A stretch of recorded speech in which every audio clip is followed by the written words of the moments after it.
Assalamualaikum warahmatullahi wabarakatuh. Kembali lagi di channel Berita Mistis. Untuk kisah kali ini masih melanjutkan dari kisah yang sebelumnya, yaitu sebuah kisah yang ditulis oleh akun Twitternya @bayubiru. Dan untuk kisahnya yaitu sebuah kisah yang berjudul Hantu 1 Triliun.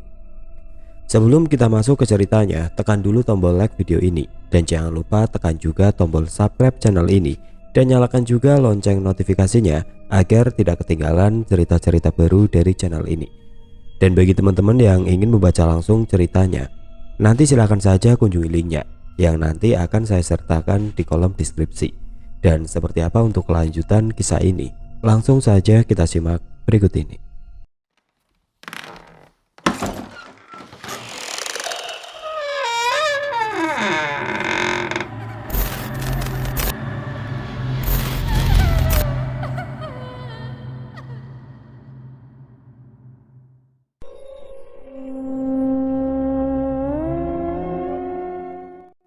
Setelah pemandangan ini selesai, aku kembali menuju petugas pria, wanita dan istriku.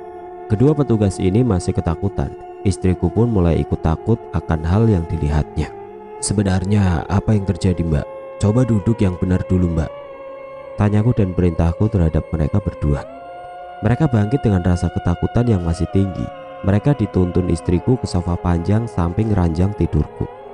Padahal istriku juga takut, tapi tidak terlalu diperlihatkan kepadaku dan mereka. "Saya petugas shift malam di ruang HCU itu, Mbak. Tadi saat saya dan rekan saya mulai mendorong ranjang pasien yang baru meninggal dari ruangan itu," kata petugas pria diam sejenak dan masih ketakutan. Pria yang berumur sekitar 30 tahunan ini. "Saat kami baru keluar dari kamar HEC itu, tiba-tiba ranjang mayat yang kami dorong berhenti dan oleng ke samping kanan. Ranjang itu keluar dari jalan lorong utama. Ranjang yang berisi mayat itu menabrak pot dan jatuh tersungkur ke tanah. Mayatnya pun ikut jatuh ke tanah, Pak," sahut wanita yang berumur 30 tahunan itu, yang masih menundukkan kepalanya karena masih ketakutan. "Saat itu kami berdua berusaha dengan cepat untuk menaikkan mayat tersebut. Tapi," kata petugas pria diam sejenak. Mata mereka saling beradu pandang dan setengah menunduk. "Tiba-tiba muncul pria tinggi besar berbulu hitam lebat itu, Pak. Pria itu berdiri tepat di samping kami. Kami melihat pria itu sedang bertengkar hebat dengan wanita seperti mayat yang kami bawa," jelas wanita yang berumur 30 tahunan ini. "Saat kami melihat fakta itu di depan kami, Pak, sontak kami berteriak dan lari mencari tempat bersembunyi. Kami tidak sengaja masuk ke ruangan bapak ini," terang pria yang berumuran sama dengan teman wanitanya, dan mulai menangis lagi dan menyandarkan mukanya ke bahu rekan kerjanya. "Tenang Mas ya, tenang. Kamu Mas sama mbaknya sementara di sini dulu saja, gak apa-apa kok." Setelah mendengar apa yang mereka lalui, aku dan istriku masih diam dan saling bertatap muka. Aku sengaja membiarkan kejadian ini karena aku juga bingung apa yang harus aku perbuat. Aku akhirnya naik ke atas ranjang pasienku karena capek juga nenteng cairan terus. Waktu aku mengembalikan cairan ini ke tiangnya dan duduk di ranjang pasien, aku memperhatikan mereka berdua yang ditenangkan oleh istriku. Kira-kira setengah jam berlalu, akhirnya mereka sudah bisa menghilangkan sedikit rasa takutnya. Dengan sedikit motivasi dari istriku, mereka mulai bangkit sedikit kepercayaan diri dan tanggung jawab mereka. Mereka akhirnya memutuskan kembali untuk membereskan mayat yang mereka tinggalkan di jalan lorong utama sebelah ruang HCU. Mereka berdua berjalan ke pintu ruanganku dan membuka kuncinya pelan-pelan dan menarik gagang pintu perlahan. Klak. "Wah, tolong!" Brak. Teriak keras mereka berdua, mengagetkan kami kedua kalinya. Dan suara keras bantingan daun pintu kamarku oleh mereka seakan merobohkan ruangan VVIP ini. Aku tersentak kaget. Spontan aku turun dari ranjang pasien karena teriakan kedua petugas rumah sakit itu. Tidak sadar jarum cairanku lepas. Lepasnya jarum itu diikuti darah mengalir dari lengan tangan kiriku yang tidak aku sadari. Istriku yang tadinya duduk di sofa ikut berdiri dan menangkap dekapan mereka berdua yang kembali menangis. Mereka berdua menangis lagi di pelukan kedua tangan istriku. Aku yang berjalan menuju pintu ruangan dengan cepat karena kaget dan penasaran ada apa lagi sebenarnya ini. Aku buka pelan pintu yang sudah tidak terkunci. Dan hanya sedikit celah yang aku buka cukup untuk kedua mataku melihat keadaan di luar kamar. Kuamati jalan depan kamarku dari kiri hingga ke kanan. Terlihat seorang perempuan berjalan dengan anaknya, tapi di sini sangat terlihat janggal untuk dilihat manusia normal. Mungkin inilah tadi yang dilihat oleh kedua petugas itu. Ya, wanita ini berpakaian putih panjang dengan rambut terurai aut-autan, tapi kepalanya terlihat pecah dari belakang, disertai batok kepala warna kuning pucat menganga. Pecahnya sekitar 10 cm. Kepalanya yang pecah dengan garis yang tidak beraturan mengalirkan sedikit darah dengan tetesan pelan. Pecahan kepala itu mengalirkan darah ke baju putih lusuhnya. Jalannya pun terseok-seok ke kanan seperti tulang pahanya patah, tapi dikuatkan dengan tarikan tangan kanannya. Sedangkan anak kecil laki-laki berumur sekitar 5 tahunan yang di sampingnya ikut memegangi kaki wanita itu dengan tangan kirinya. Anak itu memakai baju putih yang sama lusuhnya, tapi tanpa kepala di lehernya. Terlihat hanya lehernya yang mengeluarkan darah, sedangkan kepalanya entah di mana. Sialan mereka, kataku dengan geram, dan aku pun segera menutup daun pintu kamarku. Aku berpikir ini adalah efek kekuatan Leak yang ditinggalkan tadi sore. Leak yang sempat marah kepada aku. Jadi saat itu bisa aku pastikan semua makhluk ini mulai berdatangan, sesuai semboyannya para penghuni rumah sakit tadi sore. Gila, makhluk-makhluk ini memang nekat dan tidak ada rasa takut kepada bangsa manusia. Aku kembali menguncinya daun pintuku dari dalam. Langkah kakiku berjalan mendekati istriku dan meminta handphone usang milikku yang selama di rumah sakit dibawa oleh istriku. Di sini aku berniat dan berencana menghubungi Tono untuk meminta bantuan. Halo Ton, sapa aku tanpa salam. Halo Mas, ada apa Mas? Lu sekarang di mana? Ini kan di rumah Mas Umar, habis acara rutinan Mas. Oh iya ya, aku lupa Ton. Jawab singkatku sambil tangan kiriku menggaruk kepala yang berambut setengah ikal. Lu bisa ke rumah sakit sekarang? Gak bisa Mas, emang ada apa? Tanya Tono penasaran. Aduh Ton, aku butuh bantuan lu sekarang untuk ngeredam cakra Leak yang tertinggal. Emang lu ada cara apaan sih habis di situ? Tanyaku lagi. Ya aku kan belum pulang Mas, tadi kan habis ngantar Andi sama Ani. Capek aku Mas hari ini, maunya sih Tono pengen istirahat total malam ini. Sialan lu yang bawa masalah, mau enak-enakan pulang tidur. Aku juga capek Ton, diteror anak buah Leak Ani. Kataku sudah geram. Awas lu kalau nggak datang. Aduh, iya deh Mas, iya aku sekarang ke situ. Jawab Tono kesal. Ton, tunggu sebentar, ucapku yang meminta. Ada apa lagi sih Mas? Tutup semua mata batinmu dulu sebelum masuk rumah sakit. Untuk apa sih Mas? Udah lu ngikut aja, cepet kemari, perintahku dan kuakhiri pembicaraan di telepon itu. Jarak antara rumahku dengan rumah sakit memang dekat, sekitar 45 menit perjalanan dari rumahku. Aku dan istriku yang masih di kamar VVIP mencoba menenangkan kedua petugas rumah sakit ini.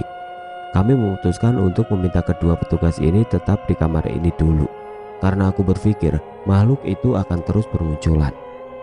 Mereka akan mengganggu yang beraktivitas di rumah sakit ini. Sambil menunggu Tono, darah yang mengalir dari lengan tangan kiriku ketahuan oleh istriku dan dia berlari panik untuk menutup lubang bekas jarum cairan itu dengan tisu. Istriku merawat aku di ranjang pasien, sedang kedua orang ini masih duduk meringkuk berpelukan di atas sofa depan ranjangku. Jelas mereka tidak bisa membantu istriku merawat hal kecil yang terjadi padaku karena mereka masih sibuk dengan ketakutannya. Tak tak tak. Assalamualaikum. Pintu kamarku terketuk dari luar, diiringi salam suara khas Tono. Waalaikumsalam. Serentak kami semua yang berada di dalam kamar. Saat itu juga istriku membuka pintu ruang kamar yang terkunci. Klak. Seketika itu juga Tono masuk dengan santai dan langsung menatap pemandangan yang janggal, karena ada dua orang yang duduk berdua meringkuk berpelukan. Ada apa Mas? Itu kok Mbak sama Masnya kenapa itu? Kata Tono heran disertai tangannya menunjuk ke arah kedua orang petugas rumah sakit tersebut. Mereka habis melihat 2 kali penampakan di rumah sakit ini. Oh jadi begitu? Jawab Tono heran. Lah mereka kan tiap hari di rumah sakit ini, kok malah takut kayak gini sekarang mas? Tanya Tono kepadaku. Tidak seperti sekarang mas, sahut wanita petugas rumah sakit yang duduk di sofa. Rasanya saya besok mau berhenti kerja saja pak dari rumah sakit ini, sahut pria yang berumur 30 tahunan. Memang sudah separah itukah yang terjadi mbak mas? Kata Tono. Oh ya, tadi aku melihat ada ranjang yang dibiarkan tergeletak di lorong utama. Kok dibiarkan ya mas? Mayatnya juga masih di tanah itu, terang Tono lagi. Itulah awal masalahnya Ton. Mereka berdua ini berada di sini gara-gara itu. Oh, gimana ceritanya mas? Tanya Tono. Dengan cepat aku ceritakan kronologisnya dari awal sampai akhir kejadian yang mereka alami hingga kedua petugas ini sampai di ruanganku. Hingga akhirnya aku memutuskan untuk meminta bantuan ke Tono. Mereka hanya diam. Mereka mulai duduk biasa dan melepaskan peraduan pelukan ketakutan mereka atas kedatangan Tono. Kedua petugas itu mulai bangkit kembali dari takutnya di ruanganku, tapi tetap belum berani kembali ke tempat mayat yang mereka bawa. Sedang Tono melangkah menuju ranjang pasienku dan duduk di kursi di samping ranjangku. Ton, lu buka dulu mata batin lu dan kuatin doanya selama di sini. Iya mas. Tono diam sebentar dan duduk diam di sampingku dengan kedua tangan yang bersedekap di dadanya. Matanya pun ikut terpejam. Suasana hening saat itu aku anggap semua sudah reda dan kembali seperti semula. Blang! Suara hantaman keras dari atas ke lantai bersumber di depan kamarku. Ah! Teriak dua petugas rumah sakit dan istriku dengan cepat. Mereka kembali meringkuk di sofa pojok. Suara apaan Ton? Tanyaku kepada Tono dan membangunkannya dari diamnya. Nggak tahu mas, jawabnya singkat dengan membuka matanya. Cepat lu periksa, perintahku cepat. Tono dengan cepat berjalan cepat ke pintu dan membuka pintu dari dalam. Pintu yang belum dikunci dari dalam, hanya kepalanya yang keluar menoleh ke kanan dan ke kiri. Dia tidak melihat suatu apapun. Karena penasaran, dia akhirnya keluar dari kamar mencari sumber suara dentuman keras yang barusan terdengar oleh kami. Setelah mengecek keadaan dari lorong ruang VVIP, hasilnya pun nihil. Hanya angin malam kecil yang berhembus di luar kamarku. Akhirnya Tono kembali ke kamarku dengan santai. Dia masuk dan dia mengunci pintu kamar VVIP ini. Gak ada apa-apa mas di luar, kata Tono. Oh gitu Ton. Masa pak? Sahut wanita yang duduk di sofa di samping tempat tidurku. Suara hantaman keras seperti tepat berada di depan pintu ruanganku. Jerit semua penghuni ruangan VVIP kecuali aku yang hanya berjingkat kecil tubuhku. Spontan wanita petugas rumah sakit itu dan istriku akhirnya berpelukan. Sedangkan petugas pria ini berteriak menjerit dan langsung membungkukkan badan. Kedua tangannya pun ikut menutup kedua telinga dan wajahnya. Sedang Tono hanya berjingkat badan dan kakinya. Suara apa lagi ini Ton? Tanyaku yang kaget dan langsung merubah posisi tidurku menjadi duduk dengan tegang. Sialan, pasti ulah penduduk alam gaib sini, kata Tono.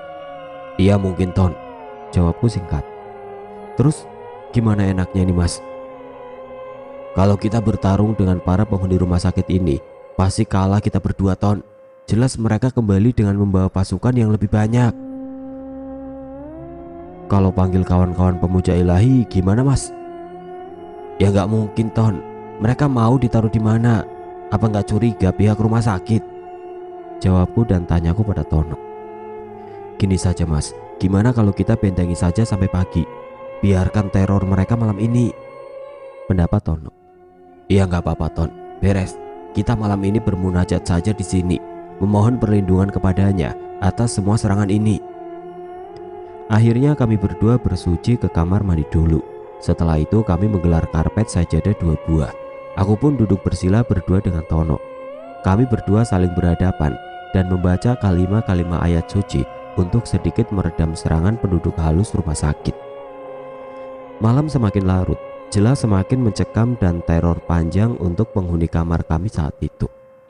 Kalau kedua petugas rumah sakit ini punya penyakit jantung, bisa mati juga malam itu karena suara hantaman energinya yang gila dan membabi buta. Aku melihat istriku pun mulai ketakutan. Dia dan petugas wanita itu hanya duduk meringkuk berpelukan. Akhirnya mereka berjalan membungkuk mendekati kami dan ikut duduk bersama kami. Mereka bertiga bergerak seolah mencari perlindungan dengan merapat ke arah kami. Terdengar tawa anak-anak kecil bermain di luar kamar ruanganku, disertai langkahnya yang terdengar berlari-lari. "Ih, suara apa itu, Pak?" tanya istriku yang masih takut dan berpelukan dengan petugas rumah sakit. "Jangan dengarkan, Bu. Tutup saja kedua telinga sampean, Bu." Istriku dengan segera menutup kedua telinganya secara cepat, dan gerakan itu diikuti kedua petugas rumah sakit ini. Setelah itu bau ubi bakar datang menyengat semua hidung kami yang berada di kamar VVIP. "Mas, kok bau ubi bakar ya? Apa jam segini ada yang jualan? Jadi lapar aku, Mas," kata Tono. "Ah, lu Ton, lanjutin bacanya. Jelas ini bau khas genderuwo dodol. Kalau sekarang keluar bisa mampus lu Ton." "Iya nih Bapak, ada-ada saja," sahut petugas laki-laki yang meringkuk dengan rasa takut. Di dalam ruangan kami yang masih terkunci, kami semua hanya bisa diam dan hening mendengar suara-suara makhluk halus dari luar kamar ini. Lampu ruangan kami pun ikut meredup saat serangan mereka bertubi-tubi menghantam ruanganku. Saat itu kami masih duduk bersama dan membaca bacaan ayat-ayat suci untuk menenangkan kami semua dan meredam kegiatan teror para setan rumah sakit di malam itu. Aku berpikir dengan ritual ini kami bisa mempertebal dinding penghalang suci dari serangan para penghuni rumah sakit ini. Aku dan Tono terus berkonsentrasi untuk tetap membaca kalimat-kalimat suci diiringi kedua petugas rumah sakit dan istriku yang mengikuti kami. Saat ritual aku mulai, tidak lagi menghiraukan suara-suara dari luar kamar. Padahal dentuman suara dari pintu, jendela, bahkan atap ruangan semakin menjadi-jadi.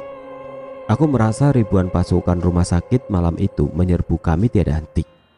Sampai akhirnya aku lihat kedua wanita di sampingku yang duduk di karpet sajadah, menunduk dan menahan kantuk. Diikuti petugas prianya, ikut menahan rasa ingin tidur dengan duduk. Keadaan itu hanya sejenak bagi mereka, karena masih sering berjingkat kaget mendengar lirih suara itu. Aku berusaha sekuat tenaga membendung dengan Tono. Kami menahan kekuatan yang mencoba masuk ke ruanganku. Saat ketiga orang ini menahan untuk tidak tidur, suara-suara ledakan dari pintu dan depan kamar terus berlanjut. Mereka terlihat hanya menghentakkan kecil tubuhnya. Akan tetapi karena sudah tahu akan kejadian ini berlangsung lama, mereka mencoba membiasakannya. Malam itu serasa lama sekali. Kami dari tadi yang masih membaca mantra, akhirnya mendengar sayup-sayup suara tahrim subuh dari masjid kampung dekat rumah sakit ini.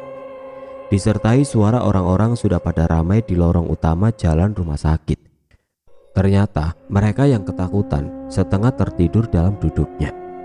"Mas, Mbak, bangun," ucapku disertai tanganku yang menyentuh pelan pundak petugas prianya. "Sudah jam berapa, Mas?" jawab petugas perempuan itu. "Sudah mau subuh, Mbak. Insya Allah sudah aman, Mbak. Mas." Sesaat mereka langsung ke kamar mandi ruanganku, mencuci muka serta bersuci dan bergantian dengan teman prianya. Sedang istriku paling belakang mengikuti mereka. "Pak, tolong antar kami." "Iya, Mbak." Akhirnya aku dan Tono duluan membuka kamar dan melihat orang-orang pada berkumpul di tempat mayat yang dari tadi semalam tergeletak di tanah. Kedua petugas terasa sudah hilang rasa takutnya, langsung berlari menghampiri mayat itu.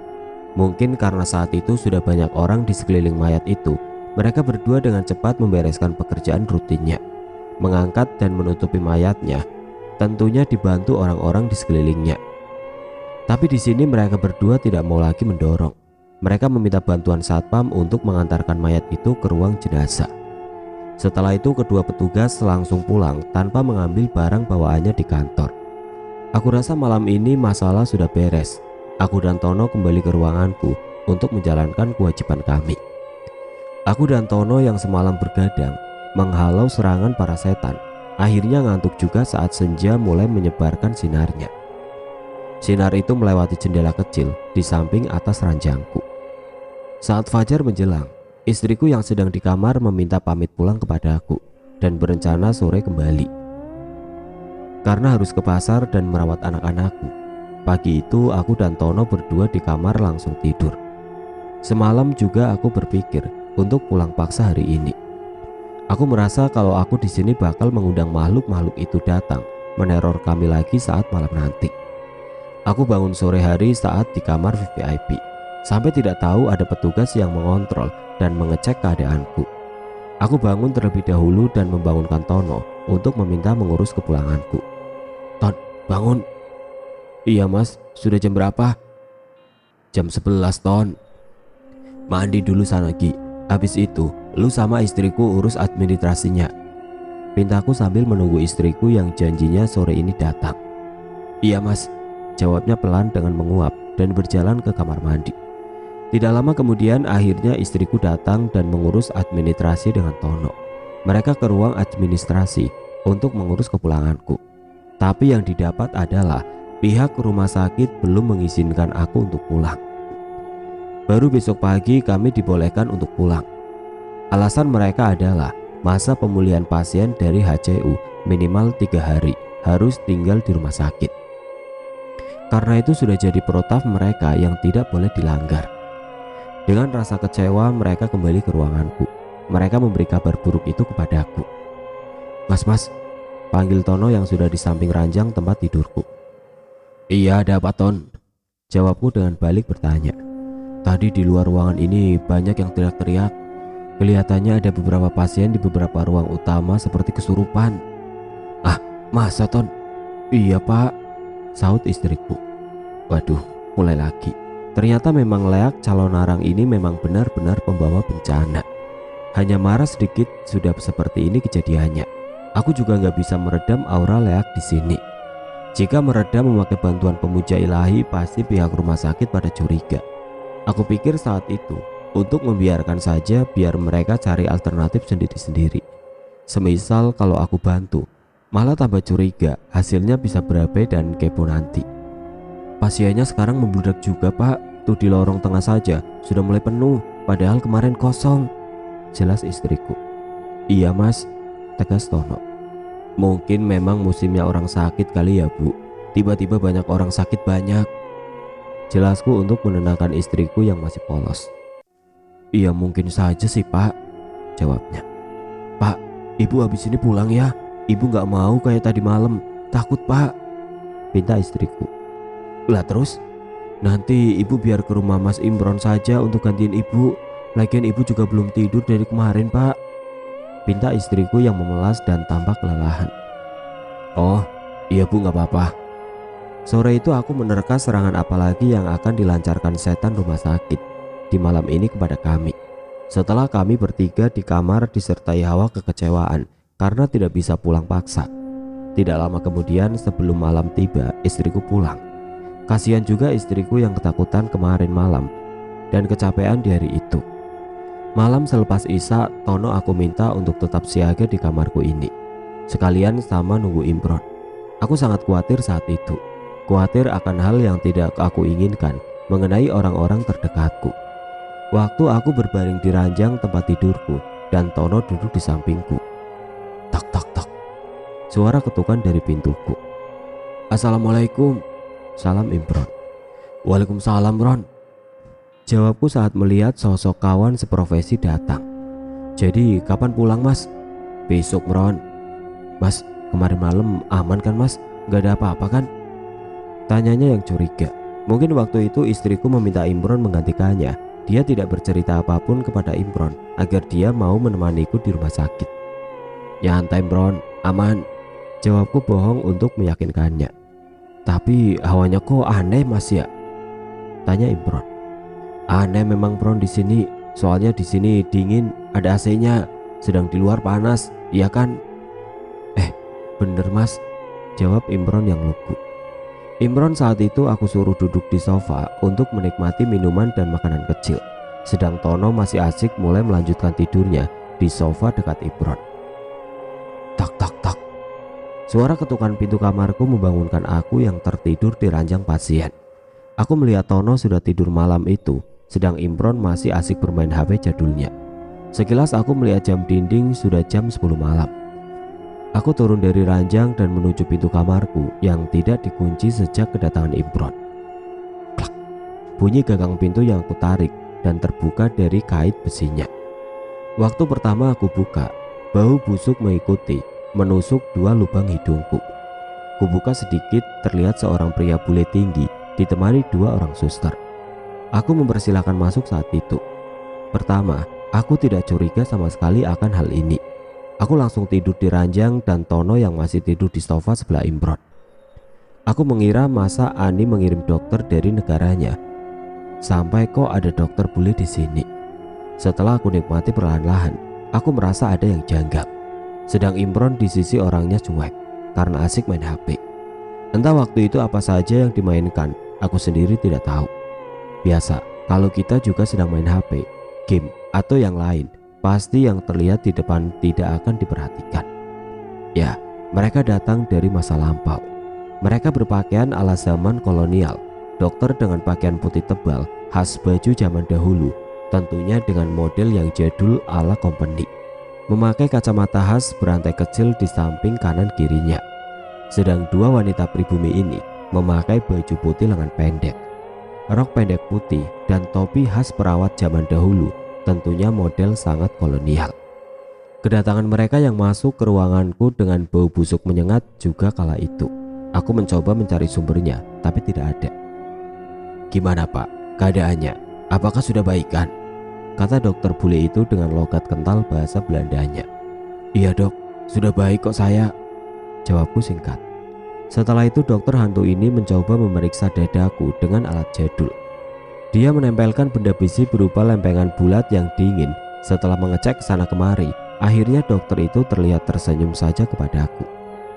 Dengan santai dokter itu menyerahkan alatnya ke suster di belakangnya. Mereka pun pamit dan melangkah keluar dari kamar.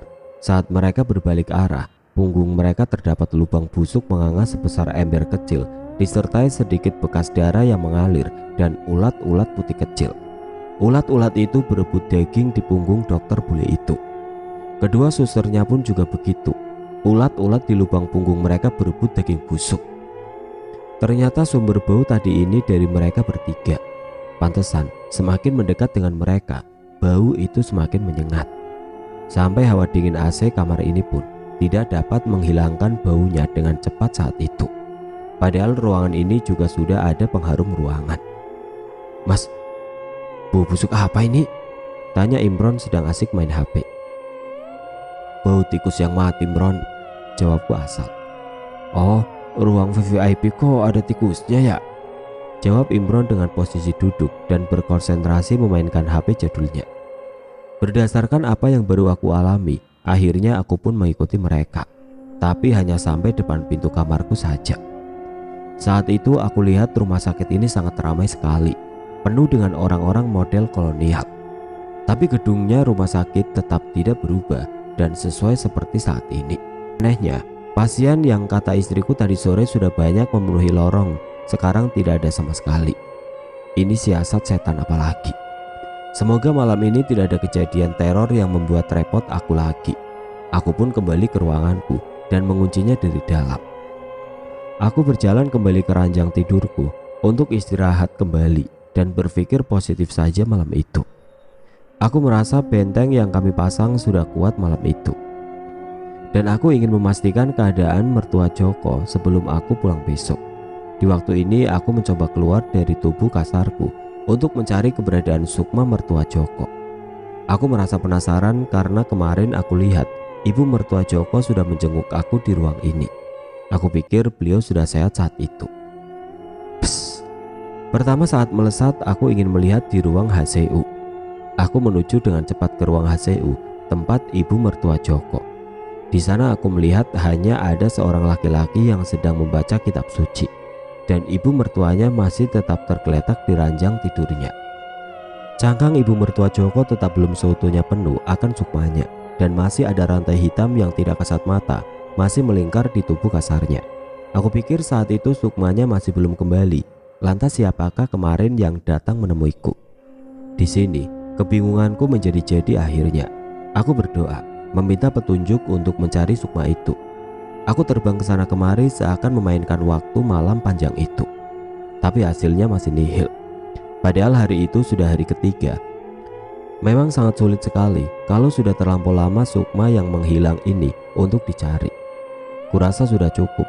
Aku sendiri sudah merasa capek. Akhirnya aku putuskan kembali ke jasad kasarku. Sep, tubuh halusku masuk ke ragaku. Setelah pencarian panjang itu, aku ingin langsung tidur dan aku berpikir sudah terhindar dari serangan jahat makhluk penghuni rumah sakit ini. Waktu aku kembali, aku lihat Tono dan Imron sudah tidur. Aku sendiri baru saja memejamkan mata yang lelak ini. Suara ketukan keras dari daun pintuku. Kami bertiga yang berada dalam kamar ini bangun seketika. Aku lihat, waktu itu jam dinding menunjukkan jam 3 pagi. Aku merasa sudah sangat larut dan hampir subuh. Anggapanku tadi ternyata salah. Setan-setan ini tetap pada pendiriannya, masih mencoba meneror kami malam itu. "Hai manusia muda, kami tidak akan melepaskanmu," teriak keras suara yang berada di luar kamar disertai asap putih tipis mencoba masuk dari bawah pintu ruanganku. Tapi asap itu tertahan oleh benteng kami. Aku bersama Tono hanya diam dan saling berpandangan saat mendengar suara teriakan yang keras itu. Tatapan Imron kepadaku yang bangun terlihat takut saat itu. "Suara siapa itu, Mas?" "Gak tahu, Bron." "Aduh Mas, sampean bohong ya? Ini yang aku gak suka, Mas," jawab Imron dengan bulu kuduknya mulai naik, serta tangannya saling mendekap ke dadanya. "Enggak, Bron, itu paling orang gila teriak gak jelas," sahut Tono meyakinkan Imron. Saat itu aku dan Tono kembali menggelar sajadah kemarin di bawah ranjangku. Kami berdua bersuci dan duduk di hadapan. "Mau ngapain, Mas?" tanya Imron yang penasaran. "Ngaji, Bron." Alah kok tumben, Mas?" "Lagi pengen, Bron," jawab Tono yang sudah duduk di atas sajadah. Aku dan Tono memang sengaja tidak memberitahu Imron kejadian kemarin agar dia tidak panik dan ketakutan heboh sendiri. Kami berdua langsung membaca ayat-ayat suci, bacaan sebagai penghalau makhluk-makhluk terkutuk itu. "Astagfirullahaladzim, suara apaan lagi nih, Mas?" "Mercon, Bron," jawab Tono usil. Enggak, kalian nipu aku," jawab Imron dengan cepat. Langkahnya menuju kami berdua yang duduk sambil melantunkan ayat-ayat suci. Imron langsung duduk setengah berjongkok di sebelah Tono, menempelkan pundak dan pinggangnya karena ketakutan. Jadi posisinya berhadapan denganku, tapi agak bergeser ke kanan. "Awas jangan kencing di sini, Imron," kata Tono dengan melirik sedikit ke arah Imron. "Woi," suara Imron yang spontan. "Ah setan Mas Tono ini." "Enggak, Mas," jawab Imron yang menolak ekspresi ketakutannya, sedang badannya juga mulai bergetar. "Tuh apaan, Bron?" Kataku menunjuk ke celana hitamnya yang mulai basah. Aku langsung berdiri dan pindah ke sofa. "Ah sialan lu, Bron, untung gak kena celanaku," sahut Tono dengan melihat celananya yang tidak ikut kena air kencing Imron. Aku takut, Mas, beneran," kata Imron dengan mimik bibirnya yang gemetar dan keringat dingin kecil-kecil mulai bermunculan di wajahnya. "Ya udah, ayo ke kamar mandi dulu, ganti pakai sarung Mas Umar," pinta Tono. "Baru gini saja, Bron, udah kencing-kencing. Coba kemarin, bisa mati lu di sini," gerutu Tono yang beranjak mengantar ke kamar mandi dan menenangkannya. Saat Tono menenangkan Imron dan menemani di kamar mandi, bunyi tarhim sudah berbunyi lagi dari masjid terdekat. Suara-suara aneh dan dentuman yang tertuju pada kami ikut meredah. Saat itu juga suara-suara serangan setan rumah sakit itu ikut lenyap bersama datangnya waktu subuh. Aku pun bergegas untuk bersuci dan bersiap untuk melakukan ritual wajib bersama Tono, sedang Imron yang masih ketakutan di kamar VVIP. Malam terakhir sudah aku lewati saat itu di rumah sakit kematian ini. Siang itu aku berharap bisa pulang secepatnya sesuai janji pihak rumah sakit kemarin. Tidak terasa 7 hari aku dirawat di rumah sakit di ruang VVIP. Sekarang aku berada dalam kondisi siap pulang. Padahal aku sendiri merasa sudah benar-benar sehat dan fit 100% sejak 2 hari lalu. Tetapi harus menjalani prosedur rumah sakit ini, yaitu perawatan 3 hari setelah itu boleh pulang. Tentu untuk biaya administrasi diberesi Tono, karena Andi sudah menitipkan biayanya ke Tono waktu mengantar Ani pulang. Pagi itu istriku datang untuk membereskan perlengkapanku selama di rumah sakit. Istriku tidak bertanya apapun akan kejadian semalam, seakan dia sudah tahu. Istriku hanya cuek dan tidak mau tahu urusan kayak begituan karena rasa takutnya terhadap dunia persetanan. Pasien yang di lorong rumah sakit tetap banyak siang itu, sesuai yang diberitahukan kemarin oleh istriku. Anehnya, Tadi malam kok nggak ada ya? Ah, biar saja. Kami berempat langsung pulang ke rumahku dengan naik mobil Tono yang sudah siap di parkiran. Kami berempat langsung meluncur ke rumah mertua. Di hari yang terakhir aku pergi meninggalkan ruang VVIP untuk pulang menuju rumah mertuaku. Aku merasa masih sedikit khawatir jika langsung ke rumahku sendiri. Khawatir akan teror anak buah calon arang ini. Aku pulang bersama Tono, Imron dan istriku dengan membawa kendaraan mobil sejuta umatnya. Andi dan Ani waktu itu tidak bisa ikut menjemput kami karena aku suruh berdiam di rumahnya dahulu. Bron, gimana para tetangga setelah kejadian seminggu kemarin? Tanyaku saat sudah di dalam mobil Tono. Aman mas, tapi kok aneh ya mas? Kan waktu pertama mas bertarung melawan Leak Mbak Ani, paginya banyak yang sakit. Tapi kok yang terakhir di kampung aman-aman saja? Jawab Imron. Iya ya Bron, sahut Tono yang sedang menyetir mobilnya. Itulah ritual yang diberkahi Bron. Ritual para pemuja ilahi yang meredam semua aura dan cakra jahat Raja Leak itu. Oh, jadi begitu mas? Sahut Tono lagi. Memang Bron, Mas Umar ini top chair kalau urusan ginian. Jelas Tono. Iya Ton, ada saja akalnya. Istriku hanya diam untuk mendengarkan dan mengamati pembicaraan kami selama perjalanan kami pulang. Karena istriku merasa capek beberapa hari merawat aku di rumah sakit dan mondar-mandir. Dalam perjalanan pulang aku memikirkan mertua Joko.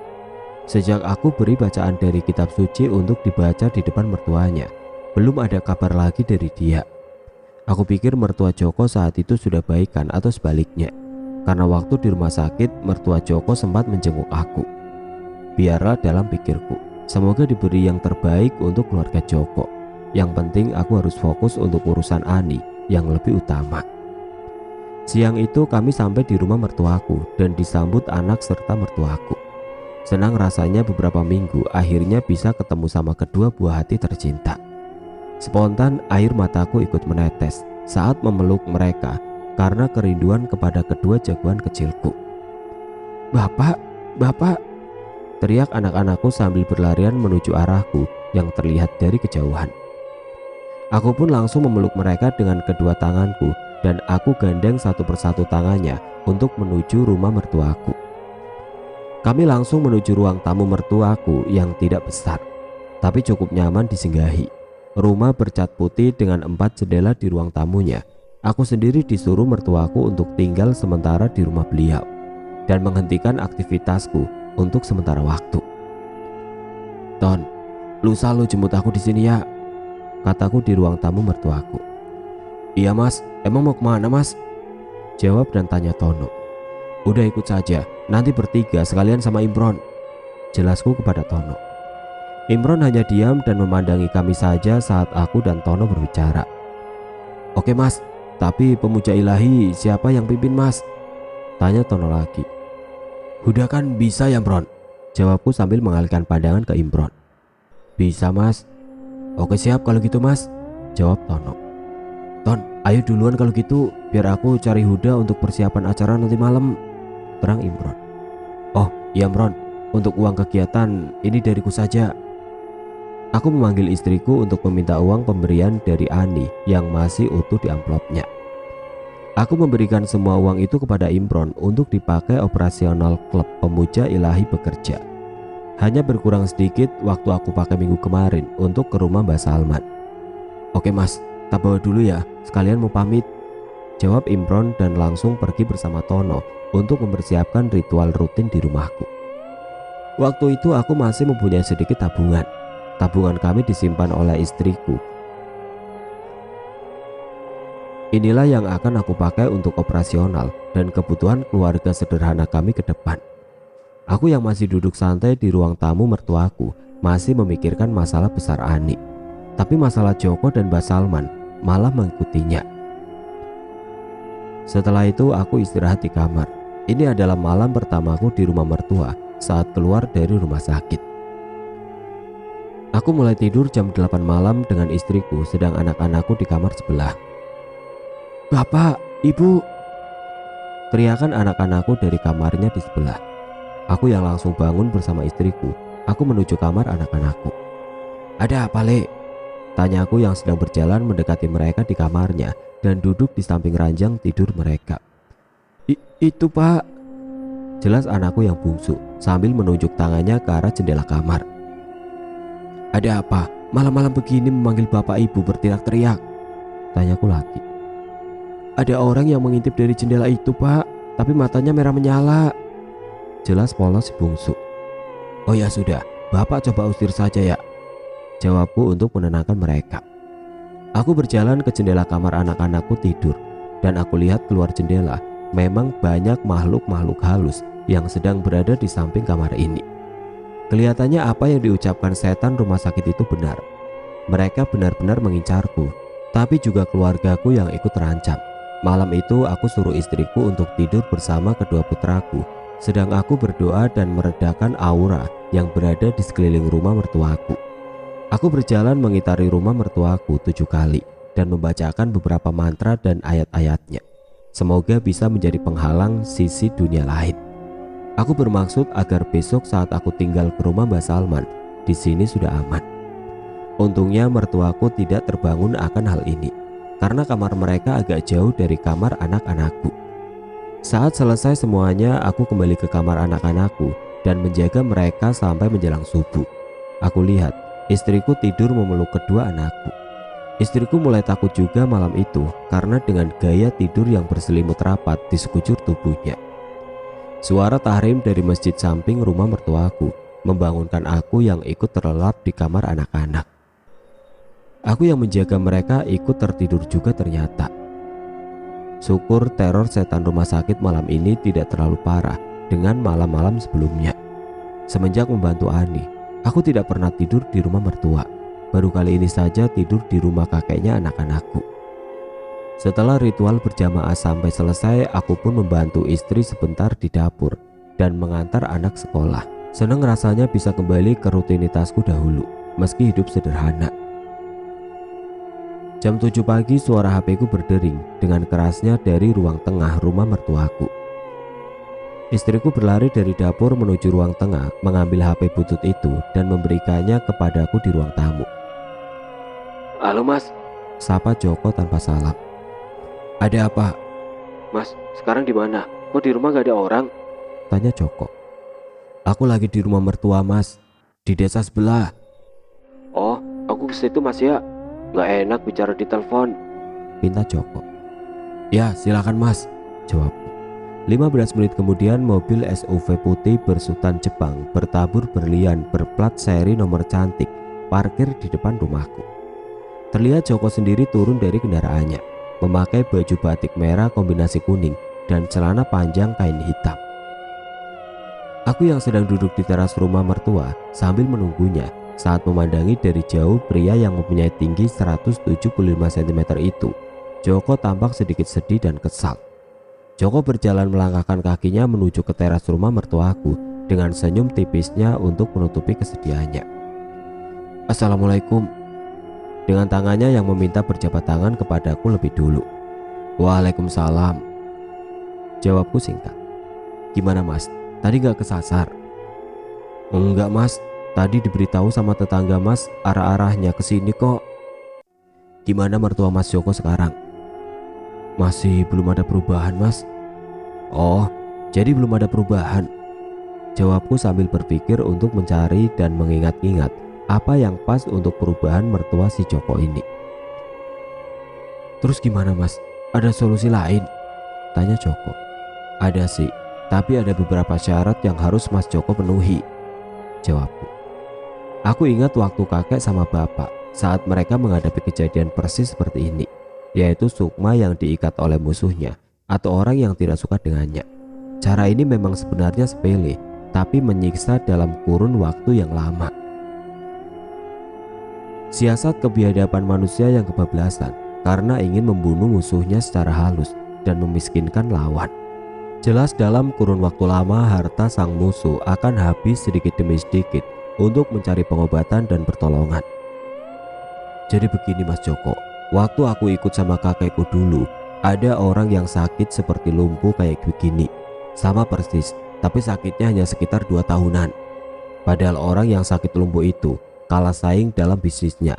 Tapi maaf, setelah rantai ikatan gaib dibuka, orang itu mati.